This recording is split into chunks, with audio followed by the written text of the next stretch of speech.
Hi friend, চলে আসলাম সেই 9 কোটি টাকা বাজেটের সেই আলপনা দেখতে, অষ্টগ্রাম টু মিঠাপুর। আপনারা দেখতে পারেন, এই যে আমার সামনে আছে, অনেকে দেখতে আসছে। আমরা আসলাম, আমার সাথে আসছে আমার কলিজার দুদু সিঙ্গার রাজীব খান। অষ্টগ্রাম টু মিঠাপুর হাওড়ে এই রাস্তায় আলপনার যে ভিউ, সালি ফর ইউ।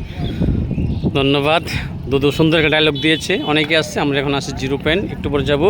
তো এখানে আসলে শুধু আলপনা নয়, এখানে আসলে আপনারা দেখতে পাবেন অনেক কল্পনা আছে। দেখেন অনেক মোটরসাইকেল যাচ্ছে, ভাইয়েরা আপনারা দেখতে থাকেন সবাই। ধন্যবাদ। যাচ্ছে অনেক দূর দূর থেকে, অনেকে আসছে, ঘুরতেছে। আর বিশেষ করে আমরা এখানে আসছি, আমার দুদু আসছে, আমি আসছি। দেখেন আলপনাতে যাচ্ছে অনেক আপুরা, ভাইয়ারা চলে আসছে সেই ঢাকা থেকে। দেখেন অনেক গাড়ি আসছে, ওনারা ঘুরতে আসছে। আপনারা আসলে দেখতে পাবেন এখানে সেই আলপনা যে 9 কোটি টাকা মূল্যে খরচ করেছে। তার আশেপাশে আপনাদের এলাকার ভালো একটি ফল, যেগুলো আপনার ঢাকা শহরে পাপ্পন বলেন, সেই বুটটা এখন আপনাদেরকে আমি দেখাবো। যাচ্ছি বুটটা দেখাইতে, আপনারা দেখতে থাকুন। এই সেই বুটটা, যাচ্ছি, আপনারা দেখতে থাকেন। আসলে নামতে অনেক কষ্ট, অনেক দূর থেকে নামে যেতে সেই রাস্তা কই, শুধু আপনার জন্য দেখাইতে আমি আসলাম। সেই গ্রাম অঞ্চলে বলে বুটটা, এটা দিয়ে আপনারা শহরে যেগুলো পাপ্পন খান, সেই পাপ্পনের সেই বুটটা দেখেন, অনেক সুন্দর বুটটা দেখাচ্ছি আপনাদের। এটা হচ্ছে গাছ থেকে ছিঁড়ে যে রোদ্রে দিয়েছে, শুকাইতেছে সেটা। এখানে যারা পাহারা দেয় ওনাদের আছে, আপনাদের দেখেন এখানে আছে। আর এখানে এসেছে এই বুটটা যেগুলা শুকাইলে যেগুলো হয়, বিসিগুলা, এই সেই বিসিগুলা দেখতে থাকেন। এই সেই বিসি, এই সেই বিসিগুলা দেখতে থাকেন। অনেক সুন্দর বিসি, দেখছেন অনেক সুন্দর বিসি। আসলে এটা অষ্টগ্রাম 0 পয়েন্ট থেকে অল্প একটু সামনে, হাতের ডান পাশে এটা রৌদ্র শুকাইতেছে। আপনারা দেখতে থাকেন, আসবেন। রাস্তার পাশাপাশি আসলে কিন্তু এটা অনেকে চিনে না, শুধু ঢাকা শহরে আপনারা পাপ্পন খান। এই পাপ্পনটা যে কোত্থেকে আসে, আমাদের গ্রামের সহজ সরল কৃষকের হাত থেকেই ঢাকা শহরে যাই। সো যাচ্ছি, এটার যে দায়িত্বে আছে যারা এটা উৎপাদন করে এখানে রোদ্র শুকাইতেছে, ওনাদের মুখ থেকে একটু শুনবো আমরা, ওনারা কীভাবে এটা উৎপাদন করে। দাদারা কেমন আছেন? তো এই যে এত রোদ্রের মধ্যে আপনারা গরম লাগতেছে না?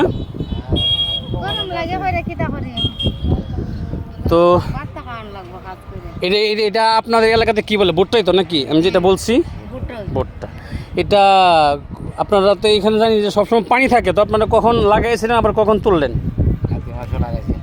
কাতি মাসে লাগাইছেন, আর এটা বৈশাখ মাসে তুলছেন না? আর যাক, আপনাদের এখানে যে বলে মন বা বিঘাতে কত মন হয়?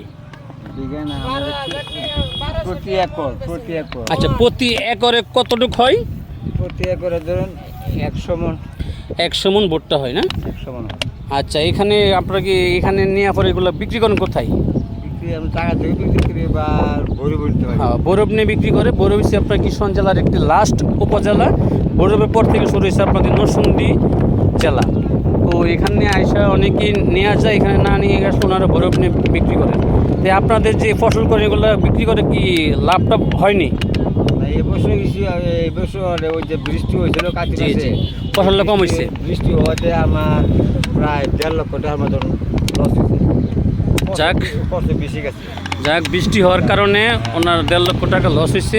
আশা করি ভুট্টার দাম যদি বেড়ে, তাহলে আপনার হয়তো পুঁজিটা উঠবে বা কিছু লাভ হবে। ভুট্টার যে দর আছে, দর অনুপাত লস হয়ে যাবে। যাক, আমরা দোয়া করি যদি একটু বাড়ে তখন বিক্রি করবেন, আশা করি। তাহলে লস হলে কিছু করার তো না, আপনারা তো করবেনই, ঠিক না? ফসল তো করতে হবে। যাক, আপনারা সবাই একই ফ্যামিলির লোক না? ধন্যবাদ। দর্শক দেখাইলাম, সবাইকে বাচ্চারা আছে।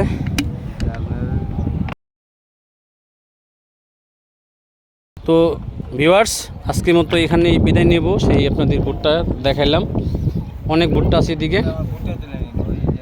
হ্যাঁ, যাচ্ছি।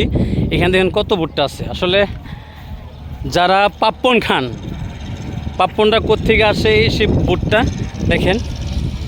এই সেই ভুট্টা। এখান থেকে শহরের মানুষ এগুলো কিনে নিয়ে ভেজে আপনাদের পাপ্পন তৈরি করে খাওয়াই। এই সেই ভুট্টার যে খোসা, এটা যে ভুট্টা ছিল ওইটা যখন ছাড়াইছে, ছাড়ানোর পরে এমন হয়েছে।